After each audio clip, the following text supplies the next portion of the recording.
J'avais pas prévu de reprendre tout de suite ma caméra, mais je sais pas trop où va mener cette séquence. Vous le voyez derrière moi, la fumée. Je sais pas si ça rend si bien en vidéo et je sais pas si vous allez bien m'entendre avec les chiens qui aboient à côté. Mais voilà, vous le savez, il y a un incendie en Gironde qui ravage toute la Gironde en fait, enfin toute une partie de la Gironde. J'habite en Gironde, pour ceux qui me suivent et qui me connaissent un petit peu.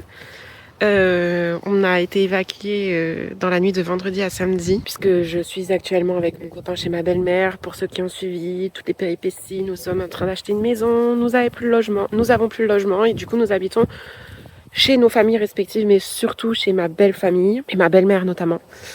Et ma belle-mère habite dans une ville qui a été évacuée à cause de l'incendie. Voilà, alors surtout à cause des fumées plus que le feu.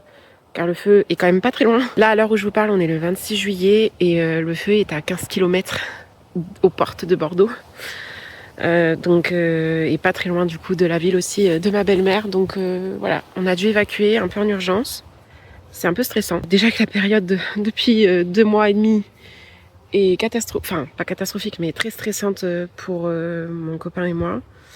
Mais alors là, c'est le pompon sur la Garonne sans vouloir faire de mauvais jeux de mots. Donc on est allé se réfugier chez ma mère. On a préféré aller à la campagne chez ma mère se réfugier parce qu'on a les chiens, il y a un grand jardin et c'est plus safe pour tout le monde et plus confortable aussi pour tout le monde. Heureusement, on a cette chance-là d'avoir de la famille un peu partout qui peut nous héberger. Mais voilà, là vous le voyez, on est quand même à des kilomètres de Bordeaux et du feu et on ressent fortement les fumées. Plus même qu'à Bordeaux. Les prochains jours, voire semaines, vont être un peu au jour le jour, voire heure par heure. On ne sait pas comment ça évolue, mais en tout cas, ça n'évolue pour l'instant pas dans la bonne direction, dans le bon sens. Ils n'arrivent pas à maîtriser le feu. Je voulais vous filmer une vidéo un peu sur mes derniers jours avant d'avoir la maison, l'emménagement dans la maison, puisque normalement, à l'heure actuelle où je vous parle, les choses ont un petit peu avancé. On devrait signer le 13 août la maison. Donc je voulais vous embarquer dans ces derniers instants avant qu'on signe la maison, qu'on ait enfin les clés et tout, mais honnêtement, j'ai quand même vous embarquer, mais la vidéo va prendre une autre tournure que celle que je voulais un peu forcément joyeuse et positive, parce que les circonstances font que... Enfin voilà, c'est catastrophique ce qui est en train de se passer. Franchement, j'espère vraiment que tout va vite s'arranger. Honnêtement, c'est un cauchemar. On a l'impression de vivre un cauchemar depuis plusieurs jours et que ça ne s'arrête pas. Enfin, moi, j'ai l'impression, comme j'ai dit ce matin à mon copain, qu'on vit dans un monde parallèle là depuis 2 jours et que on est dans une autre dimension en fait. On n'est plus dans notre vie et on est dans un film d'horreur en fait. Bref, je vais quand même essayer de traverser cette phase du mieux que possible. Et encore, moi, je vous dis, on est épargné par tout ça. Je veux dire, je m'estime extrêmement chanceuse dans ce malheur qui se passe autour de moi, de nous. Parce qu'on n'a pas de maison qu'à brûler, pas encore, du moins je touche du bois. Toute ma famille, mes proches, nos familles, nos proches vont bien, ne sont pas encore impactés par tout ça. Enfin, on est tous plus ou moins impactés par les fumées et tout, mais c'est rien comparé à des gens qui perdent leur maison, des villes entières qui sont détruites par le feu. Donc je m'estime quand même très chanceuse pour l'instant dans cette situation. Mais ça n'empêche pas que ça m'atteint quand même moralement et que ça atteint énormément de personnes. Et que j'ai une pensée très très forte pour nos pompiers qui se battent, qui mettent toute leur énergie et qui sont épuisés. Mais voilà, malgré ça, je vais quand même essayer de vous filmer les derniers instants voilà, dans cette période un peu particulière. Ça aurait vraiment été une période particulière jusqu'au bout. Si on m'avait dit il y a 3 mois qu'on allait vivre ça, tout ça, dans ces conditions-là, je l'aurais pas cru, je pense. Mais voilà, écoutez, j'ai quand même envie... d'avoir des souvenirs de ces instants, de cette période de vie un peu suspendue dans le temps, espérant regarder ces images dans quelques semaines, quelques mois et que tout soit et se dire que tout ça est derrière nous. Je vous reprends quelques jours plus tard, petite update sur les incendies. Les nouvelles sont bonnes. À l'heure où je vous parle, nous sommes le 6 août, donc nous sommes quand même bien 1 semaine, voire 2 semaines après.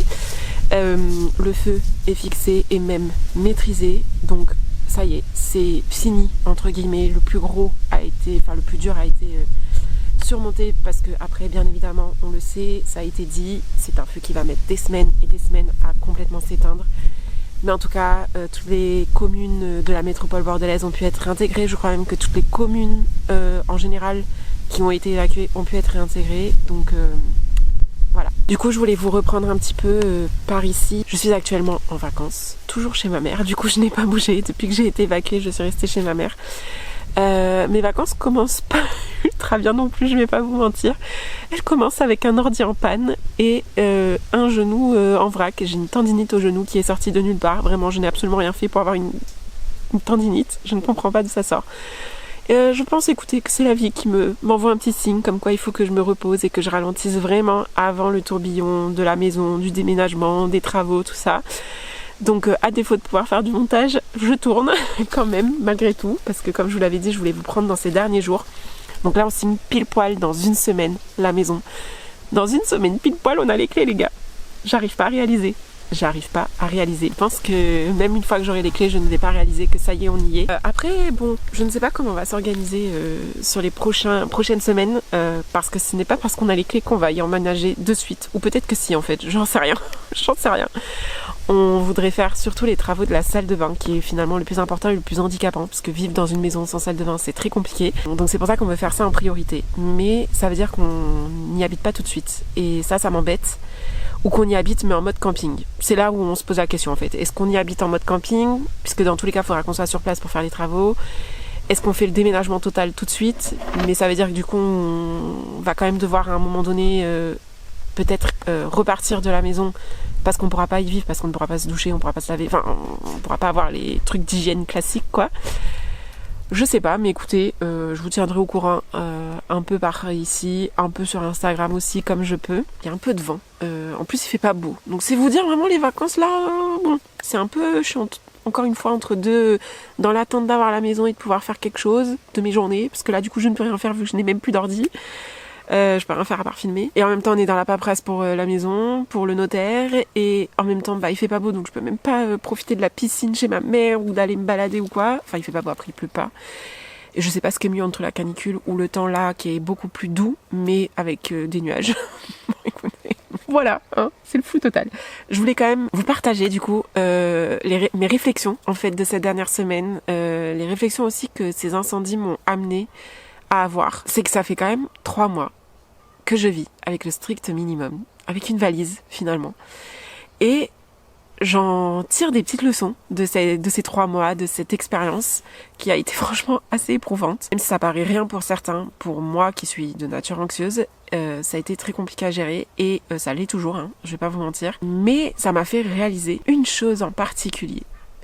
C'est que ce que je pensais qui allait le plus me manquer n'est finalement pas ce qui me manque le plus. Je pensais que dans cette période-là, j'allais avoir du mal avec le fait de pas avoir toutes mes affaires avec moi. J'avais en fait ce manque très matériel, hein, finalement. Je pensais que c'est ce qui allait le plus me manquer. Mes vêtements, mon matériel, enfin mes meubles pas tant, mais je pensais vraiment que ce qui allait me manquer, c'était le fait de pas avoir tous mes vêtements, que j'allais galérer à vivre avec une valise pendant 3 mois, que j'allais forcément oublier des trucs et tout, que j'allais forcément pas avoir pris assez de trucs. La vérité les gars, c'est que je n'ai pas utilisé la moitié de mes affaires. J'ai tourné avec les 5 mêmes vêtements depuis 3 mois, c'est-à-dire 2 pantalons, 3 robes, voilà. Et je n'ai pas utilisé 50% de tout ce que j'ai pris en affaires, même en termes de produits. Je n'ai pas utilisé la moitié des trucs que j'ai pris. Et ça m'a fait réaliser qu'en fait, on vit avec trop de choses dans nos vies, je pense. Alors, je suis pas là à dire à prôner le minimalisme ou quoi, parce que ça serait totalement hypocrite. Je ne suis pas quelqu'un de minimaliste. Pas du tout. Mais ça me fait réaliser l'importance, en fait, de ce qui est réellement important. Parce que ce qui m'a le plus manqué, au final, pendant ces 3 mois, et qui continue encore de me manquer, c'est finalement de l'immatériel. Il y a une chose, notamment immatérielle, que je savais qu'elle allait être compliquée, mais que je ne pensais pas que ça serait la plus compliquée. C'est ce sentiment d'avoir un chez-soi. Les 3 mois qui viennent de s'écouler ont mis à mal, ont réellement fait ressortir ce sentiment d'avoir un chez-soi. Enfin, l'importance de ce sentiment d'avoir un chez-soi. C'est finalement ce qui m'a réellement le plus manqué depuis 3 mois, c'est de me sentir chez moi. Et je ne parle pas là de matériel, parce que finalement, je m'en fous de mes meubles. Enfin, je m'en fous. Je suis quand même très contente et j'ai très hâte de pouvoir les retrouver et de pouvoir faire ma petite déco comme je le veux chez moi. Mais ce qui m'a réellement manqué, je sais pas comment l'expliquer, c'est vraiment cette sensation immatérielle d'avoir un chez-soi à soi. Parce qu'en soi, j'ai eu un chez moi pendant ces 3 mois. J'ai eu chez ma mère, j'ai eu chez ma belle-mère, j'ai pas mal déménagé dans ma vie. Donc j'ai sans cesse au cours de ma vie dû me réhabituer à des lieux, à me réhabituer à avoir un chez moi dans des lieux à chaque fois différents. Donc j'arrive assez facilement à me sentir chez moi dans des lieux très rapidement, dans des nouveaux lieux très rapidement. Sauf que là, je n'ai pas réussi à faire ça, tout simplement parce que les lieux où j'ai habité ne pouvaient pas être chez moi, je n'ai pas pu me les approprier. Ce qui fait que j'arrive à me sentir chez moi très rapidement dans un lieu, c'est que j'arrive à me l'approprier assez rapidement, même si c'est pas mes meubles, même si c'est pas mes affaires, même si j'ai le strict minimum avec moi. Là, je n'ai pas réussi à faire ça et j'ai compris pourquoi. C'est parce que je n'ai pas pu m'approprier les lieux dans lesquels j'ai vécu, tout simplement parce que ce n'était pas mes lieux. C'était des lieux déjà appropriés par d'autres personnes, par ma mère, par ma belle-mère, ce qui est totalement normal, c'est chez elle. Mais du coup, j'ai pas pu m'approprier les lieux réellement, puisque ils étaient déjà appropriés à quelqu'un d'autre. Et c'est ça qui a été le plus compliqué. Et c'est ça notamment qui m'a mis en énorme insécurité à l'intérieur de moi. Et d'ailleurs, ces 3 mois ont fait ressurgir en moi une insécurité intérieure, m'a fait me rendre compte en fait que j'avais une totale insécurité intérieure et qu'il fallait absolument que je travaille sur ça prochainement. C'est sur ma sécurité intérieure, parce que finalement la sécurité, certes elle vient aussi de choses extérieures, mais la base de base et le plus gros de la sécurité, elle vient de l'intérieur, de nous-mêmes en fait. Et ça je l'ai compris au cours de ces 3 mois. Je me suis rendu compte qu'en fait j'étais en insécurité permanente dans ma vie. Alors quand j'avais un chez moi jusqu'à maintenant, ça allait, parce qu'en fait j'avais ce cocon où je pouvais me réfugier, me ressourcer, mais je me suis rendu compte que dès que j'avais plus ce cocon là, que j'avais plus ce chez moi pour me ressourcer, et bien en fait je me sentais en sécurité nulle part. Pour tout vous dire, l'endroit où je me suis le plus sentie en sécurité pendant ces 3 derniers mois, c'est dans ma voiture. Dans ma voiture. C'était le seul endroit où j'avais un peu de mes affaires, parce que là vous verriez l'état de ma voiture actuellement, elle est remplie d'affaires que je n'ai pas pu mettre dans le box, que j'ai pas voulu mettre chez ma belle-mère ou chez ma mère pour pas encombrer. C'est des choses que je peux facilement laisser dans ma voiture, donc je me suis dit c'est pas grave, ça restera 3 mois dans ma voiture. Mais c'est aussi le seul endroit où je pouvais réellement m'approprier les lieux, où je pouvais réellement être chez moi, qui n'était approprié par personne finalement. Et c'est vraiment, j'ai tout vécu pendant 3 mois dans cette voiture. J'ai vécu, j'ai mangé, j'ai chillé, j'ai réfléchi, j'ai médité, j'ai regardé des vidéos, j'ai passé du bon temps, je me suis ressourcée, j'ai tout fait dans ma voiture pendant ces 3 mois. J'ai une relation à ma voiture maintenant qui est très particulière. J'avais déjà une relation particulière parce que c'est une voiture que j'ai depuis des années, qui m'a accompagnée dans toutes les grandes étapes de ma vie depuis des années. Mais alors là j'ai passé un cap avec elle, je sais pas, il y a une relation encore plus intime que j'ai avec cette voiture, qui fait que vraiment ça a été mon refuge pendant ces 3 mois. Ça a été l'endroit où j'ai pu me ressourcer, le seul endroit où je me suis sentie en sécurité finalement pendant 3 mois. Après, quand je parle de sécurité, je sais très bien que je n'ai pas été en danger en soi, je me sentais pas en danger physiquement, mais c'est plus mentalement où je me suis sentie vulnérable et donc en insécurité. Mais en soi je sais très bien que je n'étais pas en danger, hein. Je veux dire, je parle d'insécurité intérieure, émotionnelle, mais finalement rien de grave non plus. C'est la première fois de ma vie où j'ai ce sentiment vraiment de pas avoir de chez moi. Le parallèle que je voulais faire avec les incendies finalement, puisque tout a un lien, et c'est très bizarre que ce soit arrivé à ce moment-là de ma vie, cette épreuve-là, ces incendies-là, parce que ça a vraiment fait le lien avec tout ce que je vivais depuis des semaines. De me retrouver sans chez moi, ça a été compliqué. Mais alors quand j'ai vu finalement ma région partir en fumée, et à plus grande échelle la Terre, qui est notre maison finalement, notre maison avec un grand M, je me suis dit waouh, je me suis encore moins sentie en sécurité chez moi.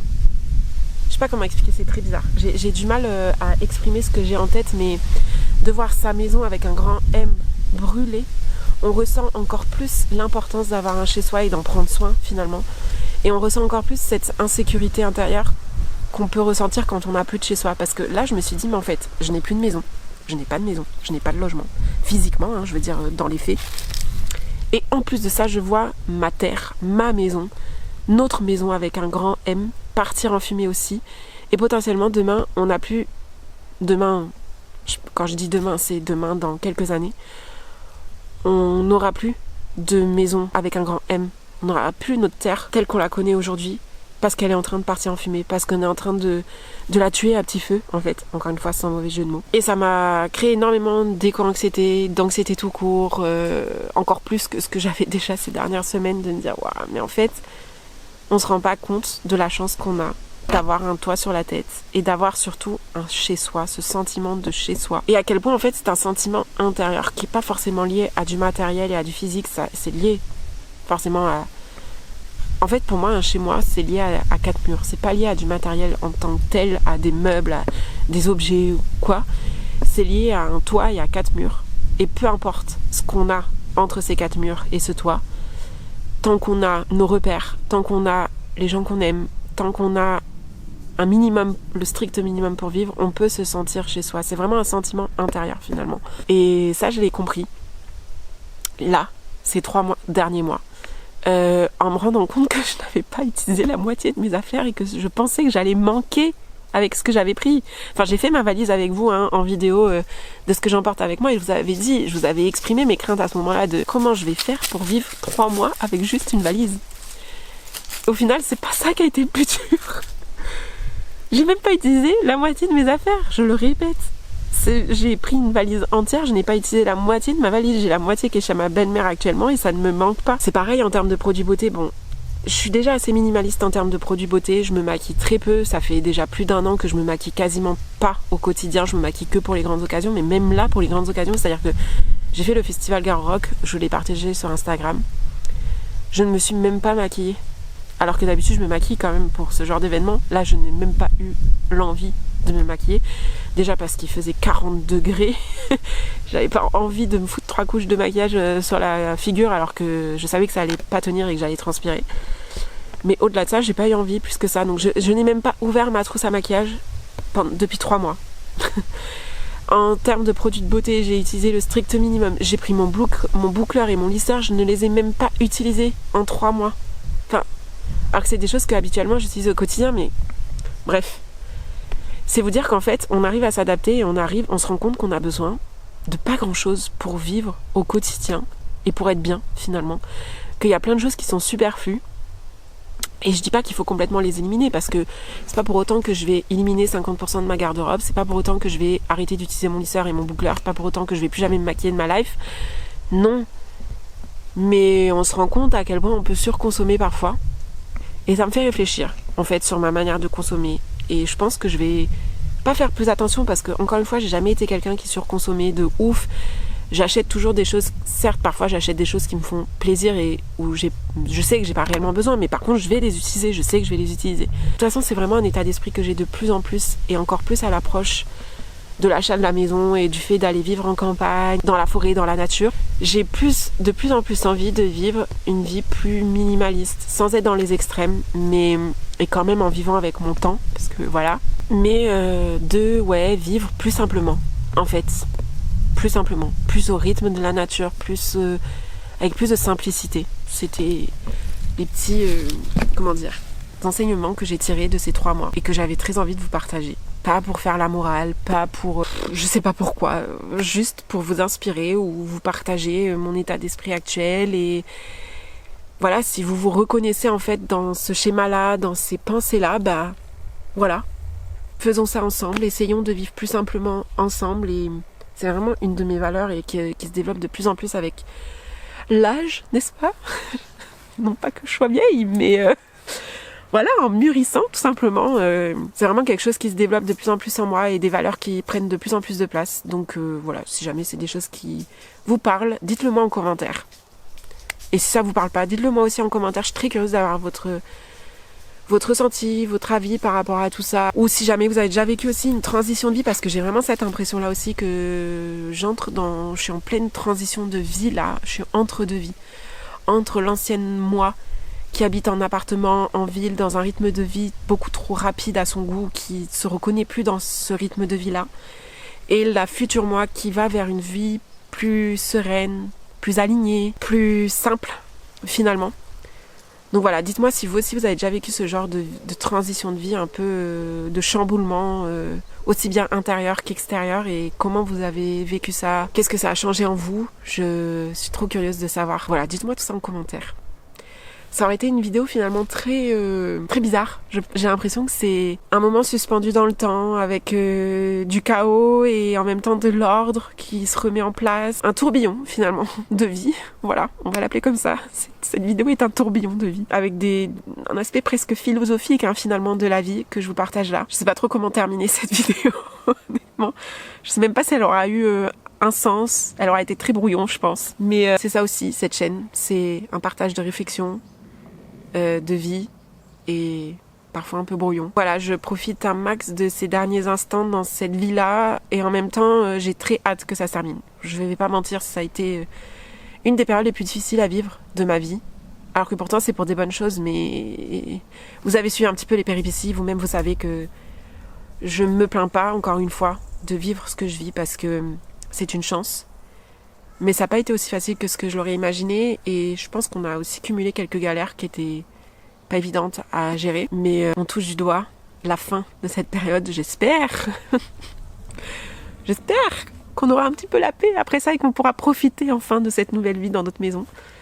Mais ça ne tient qu'à nous, presque, j'ai envie de dire. C'est ça que ça m'a appris aussi, cette période-là. Bon, si le cadre et la qualité d'image et de son ont changé, c'est normal. Ma caméra vient de couper, elle n'a plus de batterie. L'autre batterie est en train de charger. Donc, je continue avec mon téléphone juste pour clôturer la vidéo.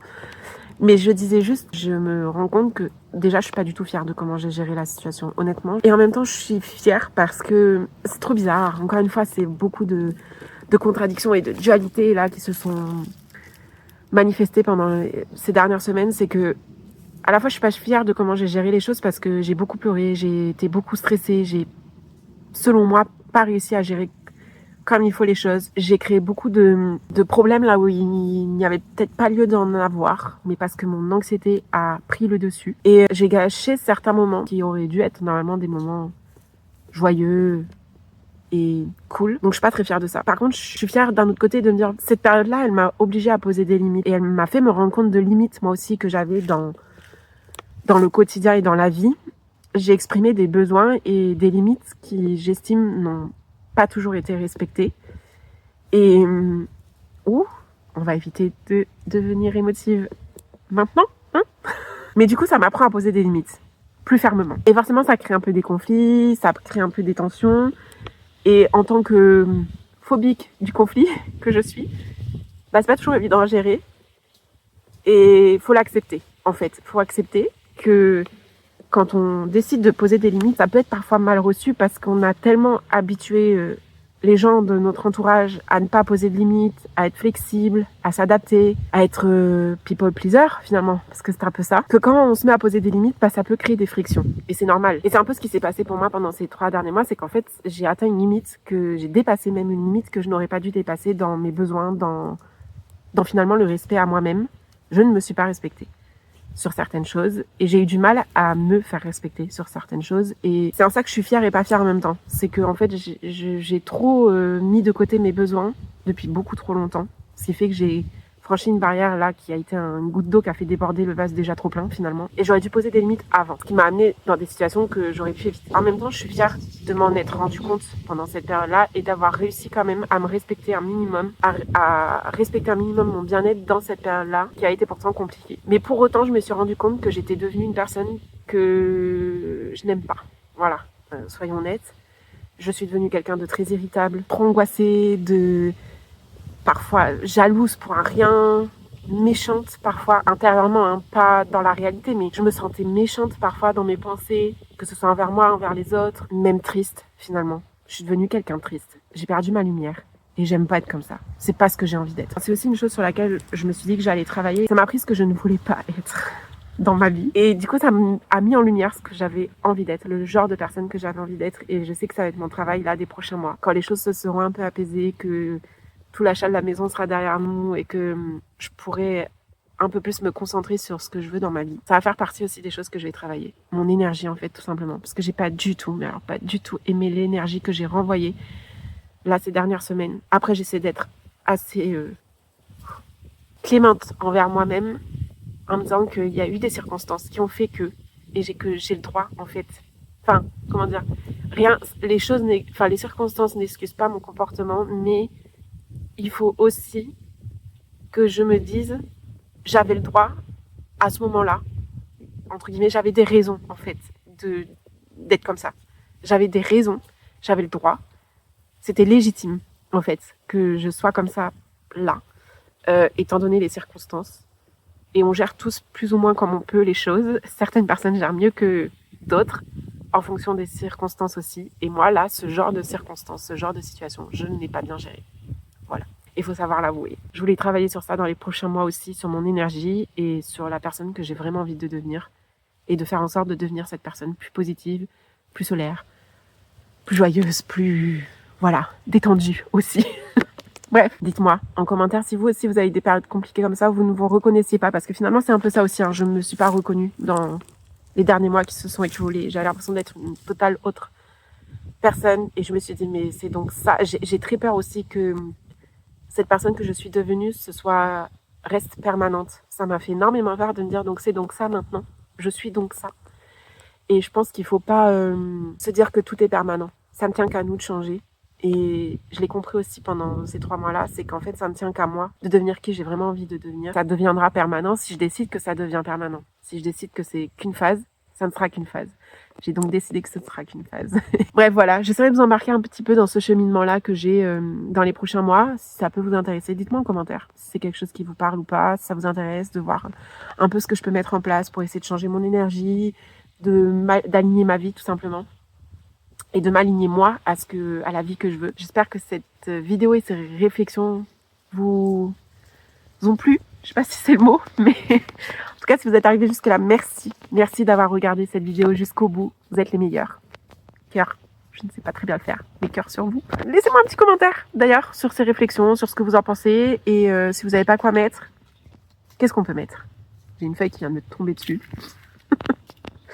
Qu'est-ce qu'on peut mettre? Mettez un emoji feuille en commentaire si jamais vous savez pas quoi commenter pour me soutenir et pour me dire que vous êtes arrivé jusqu'ici dans la vidéo. Et puis écoutez, je pense que la prochaine vidéo elle sera dans la nouvelle maison. Et peut-être même que quand je vous posterai cette vidéo, je serai déjà dans la maison parce que je suis pas sûre d'avoir le temps de faire le montage avant et de vous la poster avant. D'autant plus que je n'ai pas d'ordi, je vous rappelle. Je ne peux pas faire le montage. Mais voilà, on se retrouve très vite dans une prochaine vidéo dans la future maison. Et je vous fais plein de gros bisous. Prenez soin de vous surtout. Mouah.